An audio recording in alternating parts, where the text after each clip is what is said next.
যে ভাষাটা হয়তো ভারতবর্ষের প্রায় দ্বিতীয় না হলে তৃতীয় মোস্ট জনপ্রিয় ভাষা, সেই ভাষাতে কথা বললে উনি সবাইকে অভারতীয় বলে মনে করবেন। এটা অবশ্যই হেমন্ত বিশ্ব শর্মার মনোভাবটা কি সেটাকে বোঝাচ্ছে। তো আমি যেটাতে সত্যিকারের খানিকটা হতাশ, আমাদের প্রধানমন্ত্রী কিভাবে তাতে রিয়াক্ট করলেন। I think a note of apology should have been sent. হেমন্ত বিশ্ব শর্মার যদি শেলফে দুটো একটা ইতিহাসের বই থাকে, গত 100 বছরের ইতিহাসের বই থাকলেও তুমি দেখতে পারবেন যে Assam was a part of the Bengal presidency. তারা মারাঠি হিন্দি বলে খাওয়াখাওয়ি করে। পৃথিবীর 4 নম্বর অর্থনীতি কি এরকম সেই কিছু কিছু শ্মশানের শেয়ালের মতো নিজেদের মধ্যে ভাষা নিয়ে এইরকম ঝগড়া করে? অসমের মাটিতে বাংলা ভাষার মানুষরা কি আর নিরাপদ নয়? বাংলায় কথা বললেই দাগিয়ে দেওয়া হবে বিদেশি বলে। সম্প্রতি অসমের মুখ্যমন্ত্রী হেমন্ত বিশ্ব শর্মার এমনই এক মন্তব্যে তোলপাড় গোটা রাজ্য, গোটা দেশ, যেখানে ক্ষুব্ধ বাংলা ভাষাভাষীর মানুষেরা। আর এই পরিপ্রেক্ষিতেই আজকে স্বরে জমিনে খতিয়ে দেখব দ্য ওয়াল, শুনবো বিশিষ্টজনেরা কি বলছে এই বিষয়ে। আজকে আমার সঙ্গে রয়েছেন বিশিষ্ট হার্ট চিকিৎসক ডক্টর কুণাল সরকার। দ্য ওয়ালে স্বাগত। আমার আমার একেবারে প্রথম প্রশ্ন থাকবে, অসমে বাঙালিরা কি আর নিরাপদ নয়? দেখো, ব্যাপারটা হচ্ছে কি যে আমরা চাই যে আমাদের জীবন, আমাদের মূল্যবোধ, আমাদের বর্তমানগুলো কিছু কিছু সদর্থক সাবস্ট্যান্সিয়াল ভালো চিন্তা ভাবনার উপর তৈরি হোক।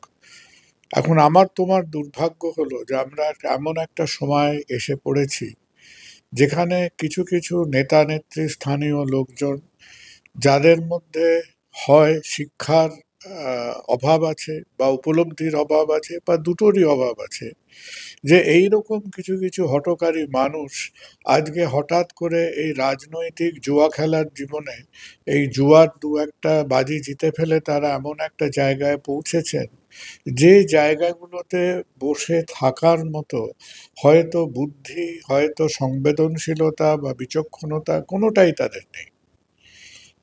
হেমন্ত বিশ্ব শর্মাকে আমি অবশ্যই, তাকে তো খুব কাছের থেকে দেখিও নি, চিনিও না।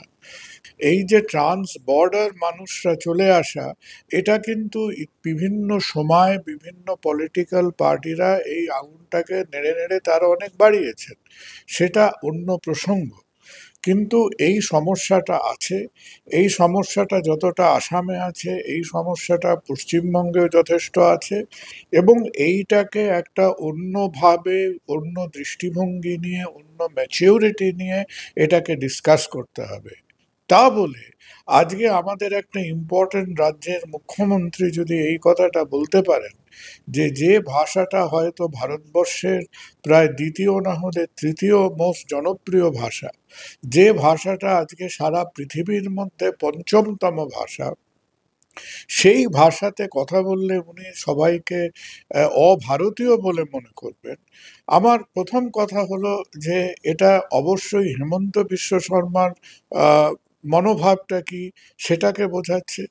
এখন আমি তো হেমন্ত বিশ্ব শর্মাকে তাকে এক্ষুনি তার একটা চারিত্রিক, মানসিক, আত্মিক রদবদল ঘটানো আমার পক্ষে সম্ভব নয়। কিন্তু আমি যেটাতে সত্যিকারের খানিকটা হতাশ, যে আমাদের সর্বভারতীয় ক্ষেত্রে তারা একই পার্টির লোকজন, যে আমাদের সর্বভারতীয় বিজেপি তাতে কিভাবে রিয়্যাক্ট করলেন, আমাদের হোম মিনিস্টার তাতে কিভাবে রিয়্যাক্ট করলেন, আমাদের প্রধানমন্ত্রী কিভাবে তাতে রিয়্যাক্ট করলেন। I think a note of Apology should have been sent. এবং একদিক দিয়ে আমাদের যে দেশ এবং সোসাইটির মধ্যে যে একটা মারাত্মক স্ববিরোধ চলছে, এখন কিছু গরিব মানুষ রোজগার করে ব্যাংকে ট্যাঙ্কে এদিক ওদিক পয়সা দিচ্ছে, কিছু হতদরিদ্র মানুষ চাল ডাল নুন খেনে জিএসটি দিচ্ছে, তার উপরে ভার করে আজকে আমরা যে যার পিঠ চাপড়াচ্ছি আর বলছি আমি পৃথিবীর 4 নম্বর অর্থনীতি হয়েছি। খুব ভালো কথা, কিন্তু পৃথিবীর 4 নম্বর অর্থনীতি কি এরকম সেই কিছু কিছু শ্মশানের শেয়ালের মতো নিজেদের মধ্যে ভাষা নিয়ে এইরকম ঝগড়া করে? পৃথিবীর 4 নম্বর অর্থনীতি কি নিজেদের মধ্যে এইভাবে, আজকে মহারাষ্ট্রের দিকে চেয়ে দেখো কি হচ্ছে। যে সমস্ত মানে লিডারদের একেবারে সেই ফেলে দেওয়া কার্তিক ঠাকুরের মতো মাথায় তুলে নাচছিল দুদিন আগে, তারা নিজেদের মধ্যে এখন কাটাকাটি করছে কি নিয়ে, কে মারাঠি বলবে কে হিন্দি বলবে তাই নিয়ে। সেখানে বিজেপি যথেষ্ট বিব্রত, সেখানে সর্বভারতীয় ক্ষেত্রে আমরা এম্বারেসড। আজকে যখন ইন্ডিয়াকে রেপ ক্যাপিটাল বলা হয় আমরা অত্যন্ত লজ্জিত, কিন্তু আমরা সমান লজ্জিত যখন পৃথিবীর লোক বলবে যে এরা তো কিছু ওই লেনদেন করা অশিক্ষিত মানুষ, এই কিছু গরিব মানুষ রোজগার করে জিএসটি দিচ্ছে, কিছু মানুষ ছাড় পোকার মতো বংশবৃদ্ধি করে 140 কোটি লোক করেছে, তার উপরে এরা এখন ডিগবাজি খাচ্ছে 4 নম্বর অর্থনীতি বলে। কিন্তু এদের মধ্যে কোনো ইউনিটি নেই, এদের মধ্যে একে অপরের প্রতি কোনো রেসপেক্ট নেই। তারা তারা মারাঠি হিন্দি বলে খাওয়াখাওয়ি করে, তারা তামিলরা হিন্দি বই কিনবে বলে একে অপরকে প্রায় কানমোলামুলি করে।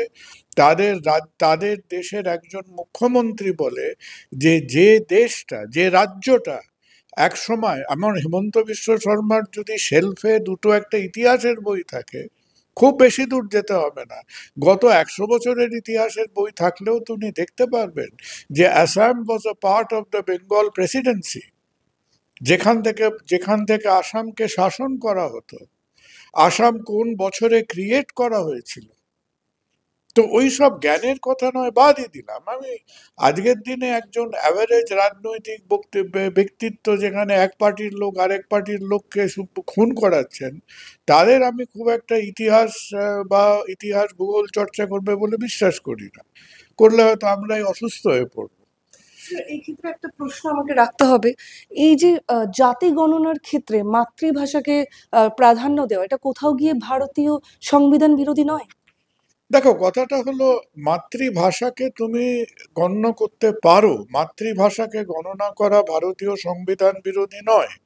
কেন ভারতীয় সংবিধান বিরোধী নয়? কারণ ভারতের চরিত্রের মধ্যে, আমাদের দেশের মধ্যে আমরা কথা বলি যে আমরা যদি ল্যাঙ্গুয়েজ এবং ডায়ালেক্টস মিলিয়ে দেখি, যে ল্যাঙ্গুয়েজ এবং ডায়ালেক্টস মিলিয়ে দেখলে আমাদের হয়তো 1,500-এর বেশি মেজর এবং মানে মেজর এবং মডারেট ল্যাঙ্গুয়েজেস অ্যান্ড ডায়ালেক্ট থাকতে পারে।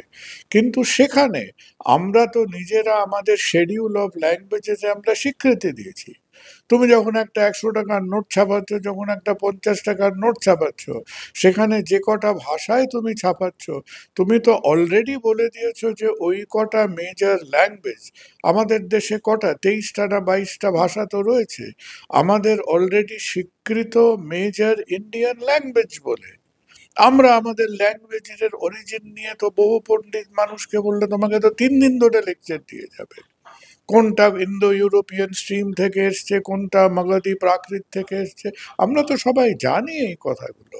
কিন্তু আজকের দিনে সব থেকে সেন্ট্রাল কথা হলো যে একজন ইররেসপন্সিবল কমেন্ট, একটা uncultured divisive irresponsible comment by a chief minister of the state, সেটা আমাদের দেশের ভারপ্রাপ্ত যারা আছেন, আমাদের দেশের সেন্ট্রাল গভর্নমেন্টে যারা আছেন, তারা আজকে এই টাইপ অফ ডিভিসিভ, এই টাইপ অফ জঘন্য এবং আনএক্সেপ্টেবল রিমার্কস যারা স্বীকার করেন, যারা মেনে নেন, যারা ঢোক গিলে মেনে নেন, কারণ দিনের শেষে হেমন্ত বিশ্ব শর্মা তাকে 10টা ভোট পাইয়ে দিতে পারবে বলে, সেটা কিন্তু তাদের মূল্যবোধ সম্বন্ধে, আজকে বর্তমান ভারতের গৃহমন্ত্রী সম্বন্ধে, আজকে বর্তমান ভারতের প্রধানমন্ত্রী সম্বন্ধে আমাকে হতাশ করে।